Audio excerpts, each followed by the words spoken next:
Assalamualaikum, salam sejahtera, Om Swastiastu, Namo Buddhaya, salam kebajikan. Awalnya adalah kearifan, awalnya adalah wisdom, dan kearifan tersimpan di dalam puisi.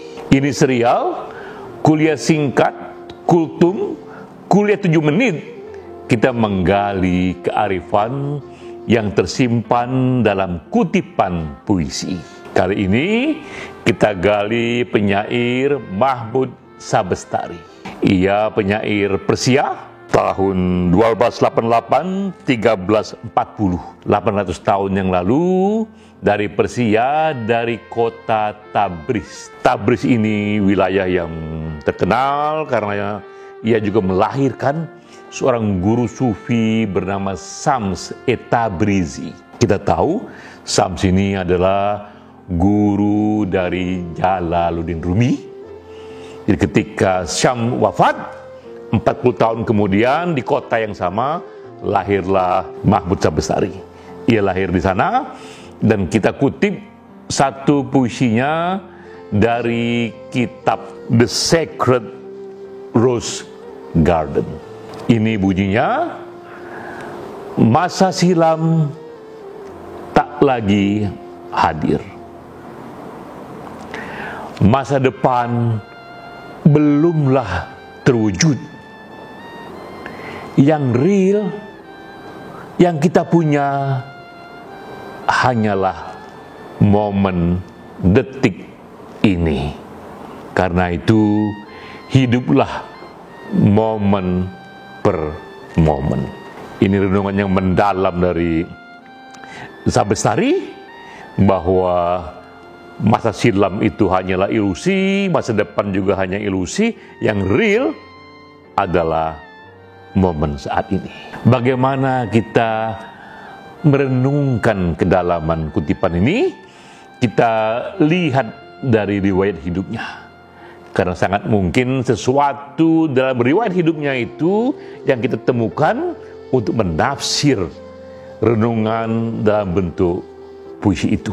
Sabestari, ia hidup yang orang bilang ini abad kegelapan, ini abad penuh beban, karena ia menyaksikan runtuhnya dinasti Abbasiyah. Ini dinasti sudah berusia 500 tahun, itu runtuh di era ketika Sabestari hidup. Ya. Tapi ia tak hanya menyaksikan itu, ia juga menyaksikan kegilaan dan kekerasan dari para serdadu Mongolia yang menyerbu. Ia juga menyaksikan kegilaan perang salib yang terjadi berkali-kali. Ia yang sangat peduli pada sisi spiritual, merenung bagaimana ia bisa hidup tenang dalam situasi yang gelap dan tak pasti ini. Yang terjadi kemudian, ia menarik diri dari kehidupan publik. Publik luas lama tak mendengar di mana Sabestari. Ia merenung, kala itu ia teringat masa silam menjadi beban. Ia teringat masa depan yang tak pasti, masa depan juga menjadi beban. Sehingga akhirnya semua itu menjadi simulasi, membuat ia melahirkan satu renungan yang mendalam sekali, yang ia katakan bahwa yang real adalah momen detik ini. Masa silam itu sudah tak hadir, masa depan itu belum terwujud, lupakan itu, hiduplah momen per momen. Itu riwayat dari balik renungan Sabestari. Ternyata 800 tahun kemudian, di tahun 1970, renungan dari Sabestari ini justru menjadi awal revolusi dalam positif psikologi, revolusi dalam studi happiness, revolusi dalam studi neuroscience. Seorang tokoh bernama Mihaly Csikszentmihalyi. Ini tokoh yang susah disebut namanya, tapi harus disebut karena sumbangsihnya yang dahsyat. Ia menemukan konsep yang kemudian ia beri nama flow, Ia mencoba meriset begitu banyak orang-orang yang punya panggilan hidup, yang hobi, yang saat itu ia riset melakukan kegiatan-kegiatan yang mereka cintai. Dan terlihat oleh Mihai, mereka begitu terserap oleh kegiatan saat itu, momen saat itu, here and now, di sini dan sekarang. Ia katakan, ia seperti melihat Mozart ketika bermain piano, seperti Van Gogh ketika melukis, atau Pele ketika bermain bola. Semua mereka terserap pada momen saat itu, seolah hilang ruang dan waktu. Mereka yang begitu kuat passionnya pada satu bidang dan ia kerjakan dengan sepenuh hati, ia fokus here and now, fokus pada momen saat itu.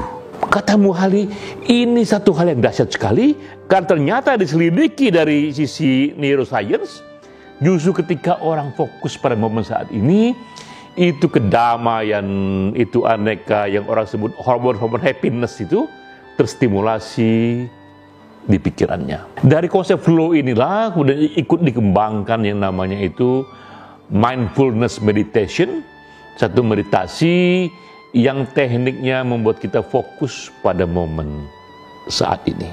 Nah, kita lihat 800 tahun setelah Syah Bestari membuat puisi, ternyata puisi ini mengandung satu potensi teori yang dahsyat sekali ketika dikembangkan, yaitu ternyata memang stres, tekanan hidup itu banyak sekali disebabkan oleh gangguan ilusi masa silam yang sebenarnya kata Syah Bestari itu sudah tak hadir lagi, atau pada bayangan masa depan yang mengkhawatirkan yang betul Syah Bestari itu belumlah berwujud. Fokuslah pada masa kini, hiduplah momen per momen. Mendalami puisi Syah Bestari, kita pun teringat pada Mihaly, kita pun teringat seperti Mozart ketika main piano, ketika Van Gogh melukis, atau ketika Pele bermain bola. Mereka semua fokus momen per momen, hidup seolah-olah di detik itu. Tak lagi diganggu masa silam, tak diganggu masa depan. Itulah berkah dari Syah Bestari. Sampai jumpa.